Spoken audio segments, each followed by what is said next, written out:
Lagos was restless that night.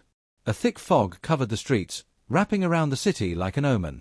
The streetlights flickered, and in the depths of a flooded construction site, something unnatural was stirring. The first body was found in an abandoned car under the third mainland bridge, eyes wide open, face frozen in horror. The second was a street vendor, found curled up near the gutters, his skin unnaturally pale. Then came the reports of something slithering through the streets, something big. People talked. Fear spread. And deep within an old, decaying warehouse near Makako, she waited. Pastor Elijah had dealt with demons before, but this was different. A darkness unlike any other had settled over the city. At his church, desperate families came seeking help. One night, a man named Chika arrived, trembling. His voice shook as he spoke. "Pastor, she took my brother." "Who?" Chika swallowed hard. "The girl with the snake eyes." He told the story. His brother, Emeka, had met a woman, tall, dark, beautiful, with a strange presence. They had gone to a hotel in Victoria Island. The next morning, only blood was found. No body, just deep claw marks and the lingering scent of something rotten. Pastor Elijah felt a chill. He had heard this before. This was not just a woman. This was something ancient, something evil. And it was hunting. He knew there was only one way to end this. He had to face her. It was past midnight when Pastor Elijah arrived at the warehouse. The streets were empty, the air unnaturally cold. He clutched his Bible and stepped inside. The smell hit him first, a stench of decay and damp scales. Water dripped from the rusting ceiling, forming puddles on the cracked floor. And then, he saw her.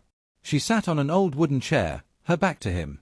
Her long black hair cascaded down her back, her fingers lazily trailing through the murky water beneath her feet.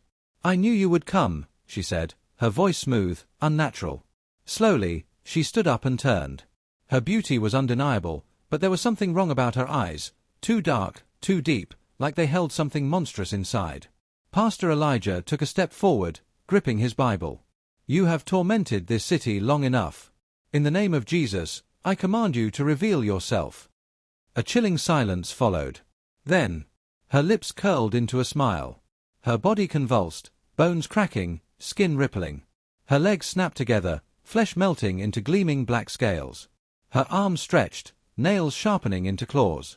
Her jaw dislocated, revealing rows of needle-like fangs. With an inhuman shriek, her entire form collapsed into itself, a monstrous black serpent, thick as a car, rising high above him, coiling through the warehouse beams. The air vibrated with raw evil. The floor trembled as the massive snake slithered closer. And then, she struck. The snake lunged, its fangs aimed straight for Pastor Elijah's heart. He leapt back, slamming his Bible onto the ground. The impact sent a shockwave of holy energy, blasting the creature across the room. It crashed into the wall, shattering bricks. But it didn't stay down. Before his eyes, the monstrous snake morphed back into a woman, her human form gasping, her skin steaming from the impact. But she wasn't weak. She charged at him, her fingers elongating into razor-sharp talons. Pastor Elijah dropped to his knees, chanting prayers with everything he had. The air shook. The lights exploded. His shadow stretched unnaturally, battling against the darkness she brought. The snake girl screeched, her body splitting again, half human, half snake.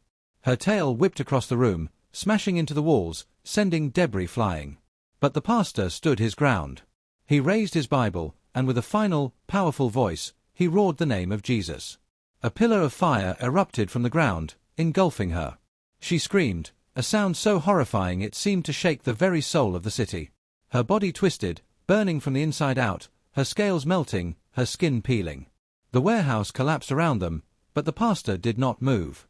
He watched as the snake girl crumbled into ash, her final, tortured gaze locking onto his. And then, silence. By dawn, the strange death stopped. The city shadows seemed lighter, the fear that had gripped the people slowly fading. Pastor Elijah never spoke of what happened that night. But somewhere, beneath the city, deep in the abandoned tunnels where the light never reaches, something stirs. The battle was won. But was the war truly over?